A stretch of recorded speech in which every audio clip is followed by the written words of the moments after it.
ஒரு பர்சன் சக்சஸ்ஃபுல்லா ஆயிட்டாங்க, அவங்க இன்ஸ்பைரிங்கா ஒரு பிளேஸ்ல இருக்காங்க அப்படின்னா நம்ம எதை நோட்டீஸ் பண்ணுவோம்? அவங்க எவ்வளவு மணி மேக் பண்ணிருக்காங்க, அவங்க எவ்வளவு அச்சீவ் பண்ணிருக்காங்க, அவங்க எவ்வளவு ரிசல்ட் கொண்டு வந்திருக்காங்கன்றத நம்ம பார்ப்போம். பட் இந்த இமேஜ்ல இருக்க ஐஸ்பர்க பாருங்க. நம்ம யூஸ்வலா ஒரு ஐஸ்பர்க் பாக்குறோம் அப்படின்னா அதோட 10% ஆஃப் த வால்யூமை தான் நம்ம வந்து கடலுக்கு மேல பார்ப்போம். 90% ஆஃப் த வால்யூம் கடலுக்கு கீழே தான் இருக்கும். அதே மாதிரிதான் ஒருத்தவங்களோட சக்சஸுமே. அந்த மேல இருக்க 10% தான் அவங்க சக்சஸ், அவங்க அச்சீவ் பண்ண விஷயம் அண்ட் பீப்புள் நோட்டீஸ் பண்ற விஷயம். பட் கீழே இருக்க 90% தான் மேட்டரு. அவங்க டிசிப்ளின், அவங்களோட ஸ்ட்ரெஸ்ஃபுல்லான டே, அவங்க ஸ்ட்ரகிள்ஸ், ஃபெயிலியர்ஸ், லேட் நைட்ஸ், அவங்களோட எல்லா சாக்ரிஃபைஸுமே அந்த கீழே இருக்க 90% ஆஃப் த ஐஸ்பர்க் மாதிரி தான். இப்போ ஃபார் எக்ஸாம்பிள் நீங்க ஒரு பர்சனை பாக்குறீங்க, அவங்க சைட் இன்கம் ஏர்ன் பண்றாங்கன்னு வச்சுக்கோங்க. நீங்க பார்க்கும்போது உங்களுக்கு என்ன தெரியும்?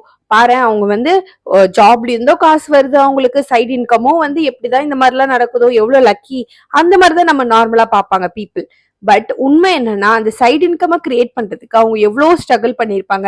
அவங்க லேட் நைட் தூங்காம ஜாப் முடிச்சுட்டு வந்து அதுக்கான work effort, even though result வராத அப்பயுமே அவங்களோட ஹார்ட் ஒர்க்கை திரும்பி திரும்பி கன்சிஸ்டன்டா போட்டிருப்பாங்க. ஸோ எப்பவுமே ஒரு சக்சஸ்ஃபுல்லான பர்சனை பாக்குறீங்க அப்படின்னா அவங்களோட ரிசல்ட் கூட உங்களை கம்பேர் பண்ணிக்காதீங்க, அவங்களோட ஜேர்னி கூட கம்பேர் பண்ணுங்க.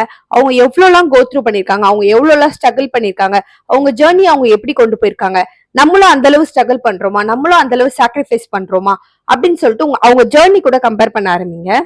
பிகாஸ் சக்சஸ் எப்பவுமே விசிபிளா இருக்கும் அண்ட் பீப்புள் அதை நோட்டீஸ் பண்ணுவாங்க. பட் அதுக்காக அவங்க பட்ட ஸ்ட்ரகிள் வந்து எப்பவுமே இன்விசிபிளா போயிடும். இந்த மாதிரியான செல்ஃப் இம்ப்ரூவ்மெண்ட் வீடியோஸ்க்கு க்ரோ வித் ஸ்ருதி சேனலை சப்ஸ்கிரைப் பண்ணிக்கோங்க. தேங்க்யூ.